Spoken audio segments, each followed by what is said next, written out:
So hi hello friends, అందరికీ నమస్తే. ఎలా ఉన్నారు మిత్రులందరికీ నమస్కారం. ఫ్రెండ్స్, ఏపీ డిఎస్సికి సంబంధించి కొన్ని ముఖ్యమైన అప్డేట్స్ అయితే రావడం జరిగినాయి. వీటి గురించి క్లారిటీ ఈ వీడియోలో మనం చూద్దాం. ఫస్ట్ అప్డేట్ వచ్చేసరికి మనకి ఎడిట్ ఆప్షన్ అయితే రావడం జరిగింది. మనకి గో బ్యాక్ ఎడిట్ ఆప్షన్లో ఏమేమి ఆప్షన్లు అనేవి ఎడిట్ చేసుకోవచ్చు, ఏమేమి ఆప్షన్లు అనేవి ఎడిట్ చేసుకోవడానికి లేదు, దీని గురించి కూడా క్లారిటీగా చూపిస్తాను. మనకి డిఎస్సి అనేది 80 మార్క్స్కి జరుగుతుంది. ఇంకా టెట్ వెయిటేజ్ అనేది 20% తీసుకుంటారు కదా. మనకి 20% టెట్ వెయిటేజీకి సంబంధించి కూడా క్లారిటీగా ఇన్ఫర్మేషన్ అనేది డిస్కస్ చేద్దాం. మనకి 20% టెట్ వెయిటేజీకి సంబంధించి టేబుల్ అనేది క్లారిటీగా చూడండి. ఉదాహరణకి మీకు టెట్లో 60 మార్కులు వచ్చినాయి అనుకుంటే డిఎస్సికి 20% మార్కుల వెయిటేజీకి గాను మీకు 8 మార్కులు అయితే యాడ్ చేస్తారు. ఓకే, మీకు టెట్లో 75 మార్క్స్ వచ్చినట్లయితే మీకు 20% టెట్ వెయిటేజీకి గాను 20 మార్కులకి 10 మార్కులు యాడ్ చేస్తారు. ఒకవేళ మీకు టెట్లో 90 మార్క్స్ వస్తే 20 మార్క్స్ గాను 12 మార్క్స్ యాడ్ చేస్తారు. ఒకవేళ మీకు టెట్లో 100 మార్కులు వచ్చినట్లయితే 20 మార్క్స్కి గాను 13.33. నెక్స్ట్ మీకు టెట్లో 120 మార్క్స్ వచ్చినట్లయితే 20 మార్కులకు గాను 16 మార్కులు. మీకు టెట్లో 140 మార్క్స్ వచ్చినట్లయితే 20 మార్క్స్కి గాను 18.67. ఈ విధంగా పాయింట్స్లో కూడా టెట్ స్కోర్ అనేది యాడ్ కావడం జరుగుతుంది. 80 మార్కులకి డిఎస్సి జరిగినప్పుడు మీకు ఎన్ని మార్కులు వస్తే అన్ని మార్కులకి మీ టెట్ వెయిటేజ్ అనేది యాడ్ అవుతుంది. ఫైనల్గా మెరిట్ లిస్ట్ ప్రకారం పోస్ట్కి అయితే ఎంపిక చేయడం జరుగుతుంది. ఫ్రెండ్స్, ఇప్పుడు ఎడిట్ ఆప్షన్ గురించి మాట్లాడదాం. ఎడిట్ ఆప్షన్కి సంబంధించి మనకి అఫీషియల్ వెబ్సైట్ ఆన్ చేసుకోండి. అఫీషియల్ వెబ్సైట్ ఆన్ చేసిన తర్వాత మనకి ఈ విధంగా రావడం జరుగుతుంది కదా. ఇక్కడ హెల్ప్ లైన్ నెంబర్స్ అన్నీ కూడా చూసుకోండి. మనకి ఇక్కడ క్యాండిడేట్ లాగిన్ అనే ఒక ఆప్షన్ ఉంది. క్యాండిడేట్ లాగిన్ అనే ఆప్షన్ మీద క్లిక్ చేయండి. ఎవరైతే ఎడిట్ చేయాలనుకుంటున్నారో ఆల్రెడీ మీ రిజిస్టర్ మొబైల్ నెంబర్కి ఒక క్యాండిడేట్ ఐడి, పాస్వర్డ్ కూడా మెసేజ్ వచ్చి ఉంటుంది. As it is candidate ID, అదేవిధంగా పాస్వర్డ్ క్యాపిటల్ అయితే క్యాపిటల్, స్మాల్ లెటర్స్ అయితే స్మాల్ లెటర్స్ మీకు మొబైల్ నెంబర్కి మెసేజ్ వస్తాయి. అప్లై చేసేటప్పుడు అవి ఇక్కడ ఎంటర్ చేసుకుని క్యాప్చా కోడ్ అడుగుతుంది. ఆ క్యాప్చా కోడ్ ఎంటర్ చేసి సైన్ ఇన్ అని చెప్పేసి క్లిక్ చేయండి. ఇక్కడ ఒకవేళ మీరు పాస్వర్డ్ మర్చిపోతే ఫర్గాట్ పాస్వర్డ్ ఆప్షన్ ద్వారా మీరు పాస్వర్డ్ అనేది చేంజ్ చేసుకోవచ్చు. ఒకవేళ మీ యూజర్ ఐడి మర్చిపోతే యూజర్ ఐడి కూడా మీరు రప్పించే అవకాశం అయితే ఉంటుంది. సైన్ ఇన్ ఆప్షన్ కింద ఉన్నాయి కదా, ఈ ఆప్షన్లు అయితే యూజ్ చేసుకోవచ్చు. ఓకే, మీ రిజిస్టర్ మొబైల్ నెంబర్కి మీరు డిఎస్సికి సంబంధించి అప్లై చేసేటప్పుడే క్యాండిడేట్ ఐడి, పాస్వర్డ్ వస్తుంది. ఆ రెండు ఇక్కడ ఎంటర్ చేసుకుని ఇక్కడ ఒక క్యాప్చా కోడ్ అయితే ఇచ్చాడు కదా. ఫర్ ఎగ్జాంపుల్ 932451 మీకు వచ్చిన క్యాప్చా ఇక్కడ ఎంటర్ చేసి సైన్ ఇన్ క్లిక్ చేసినట్లయితే లెఫ్ట్ సైడ్లో మీకు ఈ విధంగా రావడం జరుగుతుంది. సర్వీసెస్ అని చెప్పేసి ఆప్షన్ ఉంటుంది. ఆ సర్వీసెస్ ఆప్షన్ మీద ఒకసారి క్లిక్ ఇవ్వండి. ఆల్రెడీ మీరు అప్లై చేసిన డిఎస్సి అప్లికేషన్ అంతా కూడా ఇక్కడ చూపిస్తుంది. ఇక్కడ మీకు ఎడిట్ చేసుకోవాలంటే గో బ్యాక్ టు ఎడిట్ అనే ఆప్షన్ ఇచ్చాడు చూడండి. గో బ్యాక్ టు ఎడిట్ ఈ ఆప్షన్ మీద క్లిక్ చేసిన తర్వాత మీకు ఇక్కడ ఒక ఓటీపీ ఎంటర్ చేయమని చెప్పేసి అడుగుతుంది. ఇక్కడ జనరేట్ ఓటీపీ అని చెప్పేసి అడుగుతుంది. జనరేట్ ఓటీపీ మీద క్లిక్ చేసినట్లయితే మీ మొబైల్ నెంబర్కి ఓటీపీ వస్తుంది. ఆ ఓటీపీని ఇక్కడ ఎంటర్ చేసుకున్నట్లయితే వెబ్సైట్లోంచి ఫస్ట్ సైన్ అవుట్ అయ్యి బయటికి వెళ్ళిపోతుంది. మీరు అప్పుడు ఏం చేయాలంటే మళ్ళీ ఇక్కడ మీ యూజర్ ఐడి, అదేవిధంగా పాస్వర్డ్, క్యాప్చా కోడ్ ఎంటర్ చేసి సైన్ ఇన్ చేసినట్లయితే మీరు ఎడిట్కి సంబంధించి ఆప్షన్లోకి వెళ్తారంటే మీరు రిజిస్ట్రేషన్ చేసేటప్పుడు ఆధార్ నెంబర్స్ కానీ, నేమ్ కానీ, డేట్ ఆఫ్ బర్త్ కానీ మీరు ఫస్ట్ న్యూ రిజిస్ట్రేషన్ చేసేటప్పుడు ఏవైతే ఇస్తారో డీటెయిల్స్ అనేవి అవి మాత్రం ఎడిట్ అవ్వడం లేదు. ఓన్లీ ఏం ఎడిట్ చేసే అవకాశం ఇచ్చారంటే ఇక్కడ ప్రొఫైల్ కానీ, అకాడమిక్ క్వాలిఫికేషన్లు కానీ, పోస్టులకు సంబంధించిన ఆప్షన్లు కానీ ఎడిట్ చేసుకునే అవకాశం ఉంది. అంటే స్టడీకి సంబంధించిన ఆప్షన్లు కానీ ఇక్కడ అన్నీ కూడా ఎడిట్ అవుతున్నాయి. ప్రొఫైల్లో ఉన్న ఆప్షన్లు, అకాడమిక్ క్వాలిఫికేషన్లు, పోస్టులు, ఈ ఆప్షన్లు అన్నీ కూడా ఎడిట్ అవుతున్నాయి. ఒకవేళ మీరు డిఎడ్, బిఎడ్ 2 కోర్సులు ఇచ్చేసి ఫస్ట్ ఎస్జిడి పోస్టులకు అప్లై చేసి సబ్మిట్ చేసేసిన వాళ్ళైతే ఇప్పుడు స్కూల్ అసిస్టెంట్కి సంబంధించి కూడా మీకు ఎడ్యుకేషన్ క్వాలిఫికేషన్ ఉంటే ఇక్కడ క్వాలిఫికేషన్ అనేది యాడ్ చేసుకుని ఎస్జిడి, స్కూల్ అసిస్టెంట్ 2 పోస్టులు కూడా అప్లై చేసే అవకాశం అయితే ఉంటుంది. ఏం డీటెయిల్స్ అనేవి ఎడిట్ కావడం లేదంటే మీరు న్యూ రిజిస్ట్రేషన్ చేసినప్పుడు ఏదైతే నేమ్ ఇస్తారో నేమ్ కానివ్వండి, తర్వాత ఆధార్ నెంబర్ కానివ్వండి, అక్కడ ఇచ్చిన డేట్ ఆఫ్ బర్త్ కానివ్వండి, ఆప్షన్లు అనేవి ఎడిట్ చేయడానికి అవకాశం అయితే ఇవ్వలేదు. ఇక్కడ ప్రొఫైల్లో ఉన్న డీటెయిల్స్ కానివ్వండి, అకాడమిక్ క్వాలిఫికేషన్లు కానివ్వండి, టెట్కి సంబంధించిన మార్కుల వివరాలు కానివ్వండి, పోస్ట్ ప్రిఫరెన్స్కి సంబంధించిన ఆప్షన్లు కానివ్వండి, ఇవన్నీ కూడా మళ్ళీ యాడ్ చేసుకోవాలి. ఇక్కడ టెట్ వివరాలు కానీ ఏదైనా ఎక్స్ట్రా క్వాలిఫికేషన్లు యాడ్ చేసుకోవాలన్నా యాడ్ చేసుకోవచ్చు.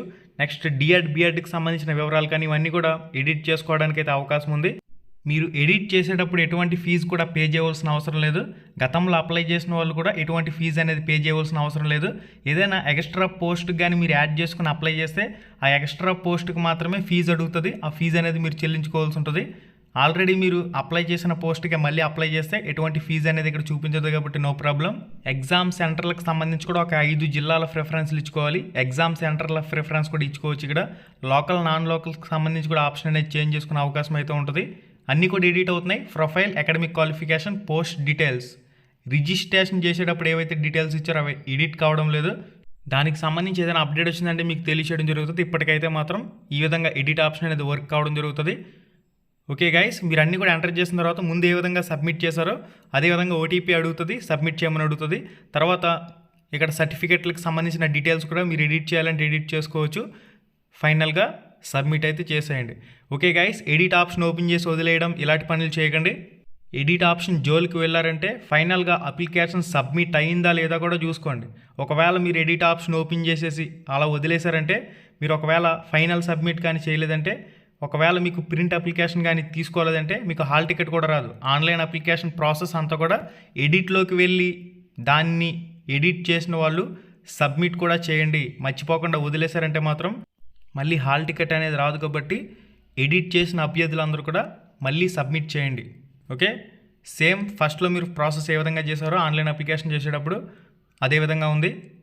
అప్లికేషన్ అనేది సబ్మిట్ చేసిన తర్వాత డాక్యుమెంట్స్ అప్లోడ్కి సంబంధించి ఆప్షన్ చూపిస్తుంది. ఆ డాక్యుమెంట్స్కి సంబంధించి కూడా అప్లోడ్ చేసిన తర్వాత సబ్మిట్ చేసినట్లయితే మీకు ప్రింట్ అప్లికేషన్ అయితే రావడం జరుగుతుంది. ఇది కంప్లీట్గా ఎడిట్ ఆప్షన్కి సంబంధించిన వివరాలు.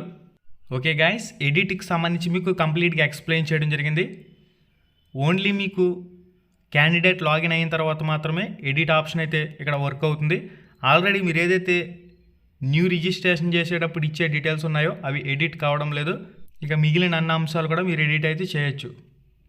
డిఎస్సి ప్రిపరేషన్ సమయాన్ని 90 రోజులకి పొడిగించాలని చెప్పేసి అభ్యర్థులు విజ్ఞప్తి చేస్తున్నప్పటికీ ప్రభుత్వం నుంచి మాత్రం ఇప్పటి వరకు ఎటువంటి అఫీషియల్ ప్రకటన కానీ ఎటువంటి అఫీషియల్ స్టేట్మెంట్ కానీ లేదు.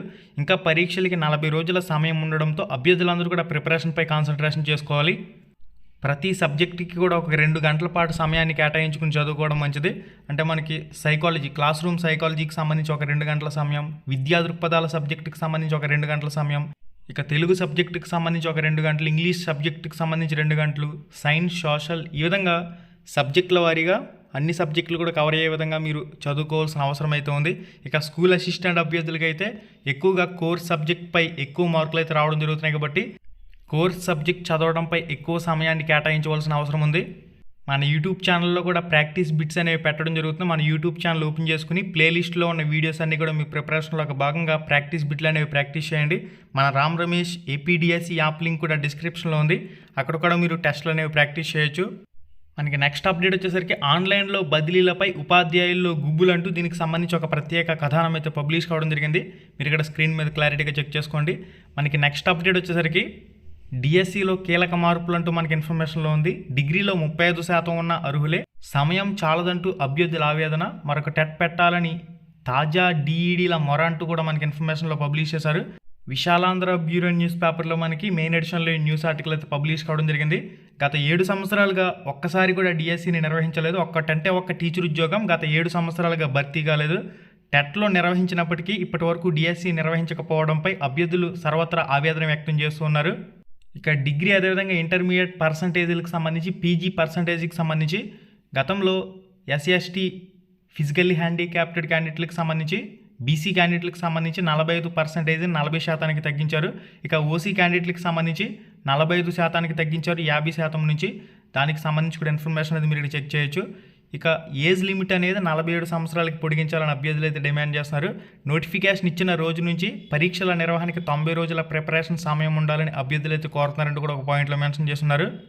మనకి డిఎస్సికి సంబంధించి 80 మార్క్స్కి జరుగుతుంది. ఆ 80 మార్క్స్లో మీకు ఎన్ని మార్కులు వచ్చినాయి, దాంతోపాటుగా 20% టెట్ వెయిటేజీని కలిపి మొత్తంగా 100%కి 100 మార్కులకి ఫైనల్గా మెరిట్ జాబితా ప్రకారం జాబ్కి అయితే ఎంపిక చేయడం జరుగుతుంది. ఇక్కడ ఇప్పటికే 2 సార్లు టెట్ నిర్వహించిన సంగతి కూడా తెలిసిందే. అయితే తాజాగా బీఎడ్ కోర్సులు చేసిన వాళ్ళ కోసం మళ్ళీ టెట్ నిర్వహించాలని వారైతే డిమాండ్ చేస్తున్నట్లు ఇక్కడ ఇన్ఫర్మేషన్లో పబ్లిష్ చేస్తున్నారు. ఈ నెల 20వ తారీఖు నుంచి మే 15వ తారీఖు వరకు డిఎస్సికి సంబంధించి అప్లై చేసుకునే అవకాశం అయితే ఉంది. ఆన్లైన్ అప్లికేషన్కి సంబంధించి గత 7 సంవత్సరాలుగా డిఎస్సికి ప్రిపేర్ అవుతున్న అభ్యర్థులు టెట్ల గోల వద్దు, డైరెక్ట్గా డిఎస్సి నిర్వహించాలని చెప్పేసి అభ్యర్థిస్తున్నారు. తాజాగా బీఎడ్ కోర్సు చేసిన వాళ్ళు వచ్చేసరికి టెట్ 45 రోజుల్లో పూర్తి చేసి డిఎస్సికి సంబంధించి 90 రోజుల్లో పరీక్షలు నిర్వహించే విధంగా పరీక్ష ప్రణాళిక సిద్ధం చేయాలని అభ్యర్థులు అయితే కోరుతున్నారని చెప్పేసి మనకి ఈ న్యూస్ ఆర్టికల్లో మెయిన్గా పబ్లిష్ చేస్తున్నారు. అయితే విద్యాశాఖ అధికారుల నుంచి కానీ ప్రభుత్వం నుంచి కానీ ఎటువంటి అఫీషియల్ స్టేట్మెంట్ లేదు. కాబట్టి ఇచ్చిన షెడ్యూల్ ప్రకారమే పరీక్షలు జరుగుతాయని చెప్పేసి అభ్యర్థులందరూ కూడా సిద్ధంగా ఉండాలి. మనకి జూన్ 6వ తారీఖు నుంచి జూలై 6వ తారీఖు వరకు పరీక్షల షెడ్యూల్ కింద ఇచ్చారు. కాబట్టి దీని ప్రకారమే ప్రతి ఒక్కరూ సిద్ధంగా ఉండండి. ఫర్దర్గా ఏదైనా అప్డేట్స్ వచ్చినట్లయితే మీకైతే తెలియచేయడం జరుగుతుంది. సక్సెస్ సిరీస్ బిడ్ బ్యాంక్ పుస్తకాలు ఇప్పటివరకు ఆర్డర్ చేసుకున్న అందరికీ కూడా కొరియర్ అయితే చేయడం జరిగింది. ఇంకా ఎవరైతే ఈ ప్రాక్టీస్ పుస్తకాలను ఆర్డర్ చేసుకోవాలనుకుంటున్నారో 9989919997 అనే నెంబర్ని కాంటాక్ట్ అవ్వండి. ఇక ఫుల్ రివ్యూ వీడియో లింక్ డిస్క్రిప్షన్లో ఉంది. ఈ వీడియో టైటిల్ మీద టచ్ చేయగానే కిందకు ఒక పేజ్ అలా ఓపెన్ అవుతుంది. అక్కడి నుంచి కంప్లీట్ ఫుల్ రివ్యూ వీడియో చూసి ఈ పుస్తకాలను అయితే ఆర్డర్ చేసుకోండి. డైరెక్ట్గా ఇండియన్ రిజిస్టర్ స్పీడ్ పోస్ట్లో 1 వీక్ లోపు మీ ఇంటికే ఈ పుస్తకాలనే వచ్చి చేరుతాయి. Thank you. మళ్ళీ వీడియోలో మళ్ళీ కలుసుకుందాం.